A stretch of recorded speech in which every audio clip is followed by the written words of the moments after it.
नमस्कार, times now Bharat पर आपके साथ मैं हूं Rakesh Pandey. Make America great again के बाद अब ट्रंप नारा लगा रहे हैं मेक ईरान ग्रेट अगेन। लोकतंत्र और इंसाफ जैसी बड़ी बड़ी बातें करने वाले ट्रंप ईरान का नया लीडर हैंडपिक करने के लिए बेकरार है। अयतुल्ला खामेनेई के बाद खामेनेई के बेटे को ट्रंप ने सिरे से खारिज कर दिया। उधर ईरान कह रहा है कि आखिरी गोली तक लड़ाई जारी रखेंगे। स्थिति ऐसी पलटी है कि ट्रंप अपने बनाए चक्रव्यूह में खुद फंसते दिखाई दे रहे हैं। आनन फानन में बयानबाजी कर रहे हैं, दावे कर रहे हैं और यूटर्न भी ले रहे हैं। क्या है उनका अगला प्लान, देखिए ये एक्सक्लूसिव रिपोर्ट।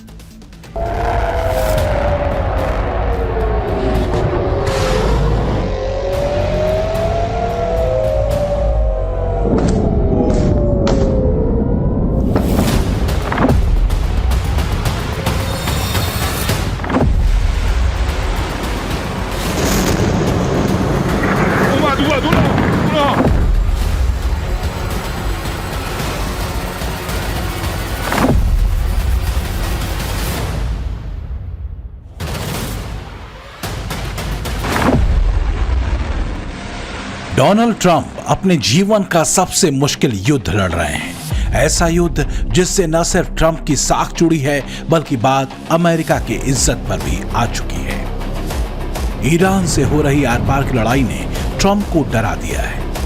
तभी तो वो ओवल ऑफिस में चर्च के पादरियों को बुलाकर अपने लिए प्रार्थना करवा रहे हैं। We are honored to come before your presence today, lifting up the arms of our president.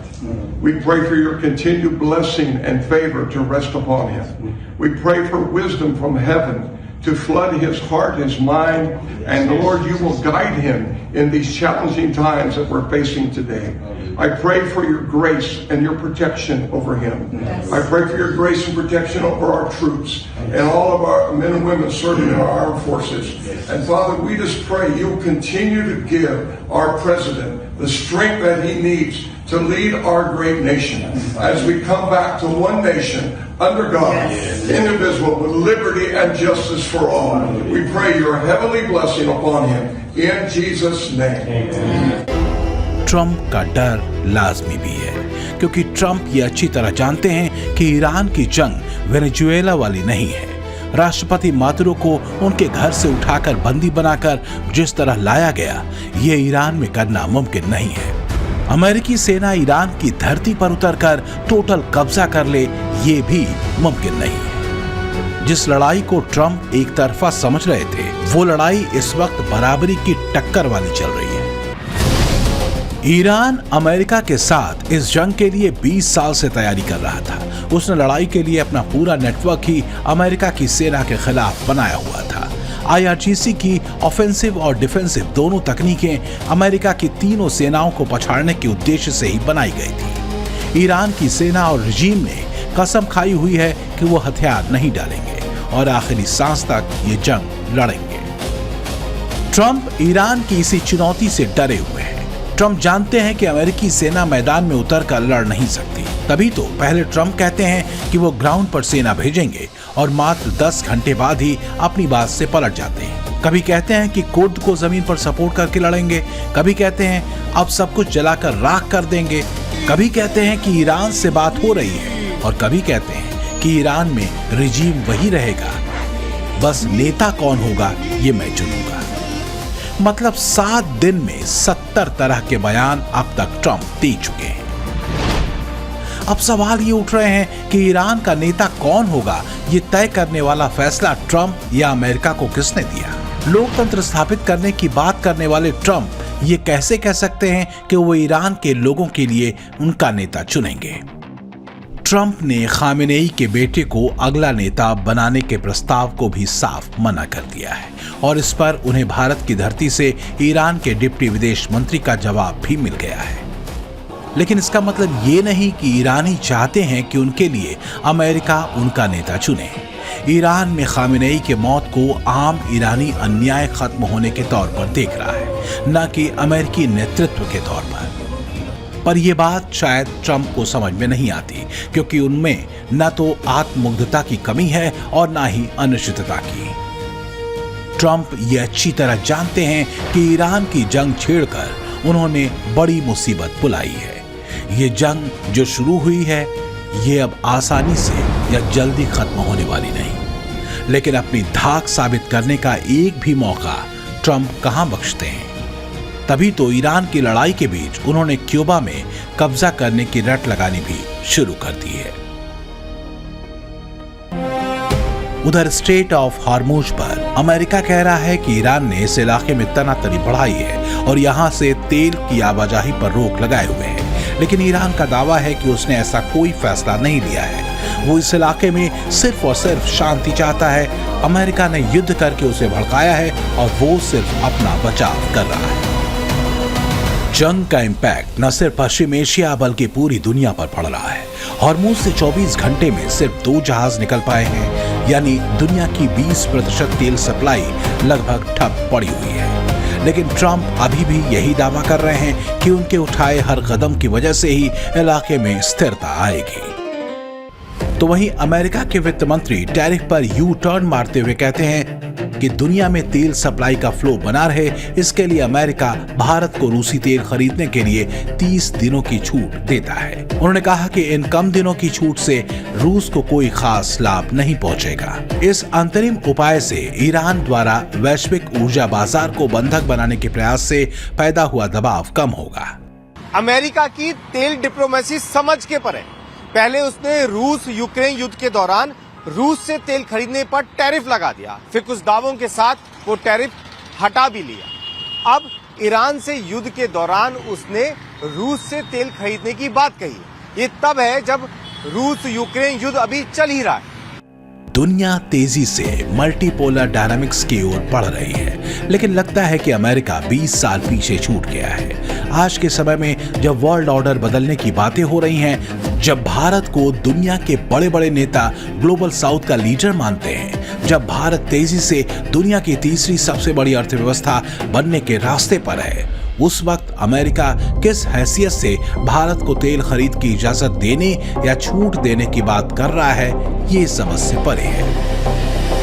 My sense is you're going to have a future which will really be much more multipolar, because no country today has hegemony over so many domains that it is an overall hegemon. वैसे Trump अगर तेल पर सारा fact देख ले तो खुद भी हैरान रह जाएंगे कि कितनी बार वो अपनी बात से पलटे हैं। फरवरी में ही ट्रंप कह रहे थे कि भारत ने रूसी तेल खरीदने से मना कर दिया है। फरवरी में ही रूस की तरफ से बयान आया कि भारत ने रूस से तेल न खरीदने को लेकर कोई बात नहीं की है और अमेरिका भारत को तेल खरीद की इजाजत क्यों देगा, जबकि फैक्ट और रियलिटी यही है कि रूस अभी भी भारत का टॉप तेल सप्लायर है, जिससे भारत 20% तेल खरीदता है। भारत की ग्लोबल धाक की गूंज पूरी दुनिया में सुनाई दे रही है। तेजी से समीकरण बदल रहे हैं। मार्केट रेट में चीन बहुत तेजी से अमेरिका से आगे निकल गया है और भारत भी उसी राह पर है। ट्रंप की टीज शायद यही है। ट्रंप जानते हैं कि वो युद्ध और जंग में ही फंसे रह जाएंगे और भारत उनसे बहुत आगे निकल जाएगा। ट्रंप के मंत्री साफ साफ कह रहे हैं कि उन्हें भारत से कितना डर लग रहा है। डर इस बात का कि अब भारत वो आवाज है जिसे दुनिया न सिर्फ गौर से सुनती है बल्कि उसकी कही गई बातों को शब्दशः मानती भी है। ट्रंप ने युद्ध वाली परेशानी खुद बुलाई है। ये बात किसी से छिपी नहीं है कि वेस्ट एशिया के किसी भी जंग में जब जब अमेरिका कूदा है, हर बार उसे इसकी भारी कीमत चुकानी पड़ी है। जान माल के अलावा सालों साल वो ऐसे कॉन्फ्लिक्ट में फंसा रहा है। ईरान के साथ जारी युद्ध के शुरुआती दिनों में ही इस तरह की तस्वीर सामने आने लगी है। इस संघर्ष में अमेरिका को सैन्य, आर्थिक और रणनीतिक स्तर पर भारी नुकसान हो रहा है, लेकिन अमेरिका का दावा है कि उसके पास अनंत काल तक इस युद्ध को लड़ने के लिए हथियार मौजूद हैं। लेकिन सच्चाई अमेरिकी रक्षा मंत्री के इस दावे से काफी अलग है। अब तक कम से कम 1.9 बिलियन से 2 बिलियन की कीमत के अमेरिकी सैन्य उपकरण तबाह या क्षतिग्रस्त हुए हैं। कतर के अल उदैद एयरबेस पर 1.1 बिलियन का AN/FPS 132 early warning radar system बर्बाद हुआ है। फ्रेंडली फायर में 3 अमेरिकी F-15 जेट गिराए गए हैं। बहरीन में अमेरिकी 5वें बेड़े के सैटेलाइट कम्युनिकेशन टर्मिनल पर हमला हुआ है। UAE में लगे मिसाइल डिफेंस रडार पर भी हमले हुए हैं। इस युद्ध में अमेरिका करीब 890 मिलियन से 1 बिलियन प्रतिदिन खर्च कर रहा है। युद्ध के पहले 100 घंटों का कुल खर्च 3.7 बिलियन तक पहुंच गया है। इसके साथ ही अमेरिका की युद्ध की रणनीति पर भी दुनिया भर के एक्सपर्ट सवाल खड़े कर रहे हैं। वजह है हमले के लिए ऑफेंसिव और डिफेंसिव हथियार चुनने का अमेरिका का अजीबोगरीब फैसला। ईरान अमेरिका के अलग अलग देशों के सैन्य बेस पर 20,000 से $50,000 के ड्रोन से हमले कर रहा है। ये शायद ड्रोन आसानी से बनाए जा सकते हैं और ऐसे 500 ड्रोन ईरान हर दिन बनाता है। ईरान के पास इस वक्त 80,000 शाहिद ड्रोन मौजूद हैं। ये सुसाइड ड्रोन छोटे, हल्के और आसानी से छिप सकने वाले हैं। लेकिन इसी $50,000 के शाहिद ड्रोन ने बहरीन में अमेरिका के 5वें बेड़े के सैटेलाइट कम्युनिकेशन टर्मिनल पर हमला करते हुए उनके रडार को नस्तनाबूद कर दिया। हमले में लगभग $300 मिलियन यानी करीब 2,500 करोड़ की रडार प्रणाली नष्ट होने का दावा किया गया है। सोचिए, $50,000 के ड्रोन ने $300 मिलियन का अमेरिकी रडार सिस्टम तबाह कर दिया।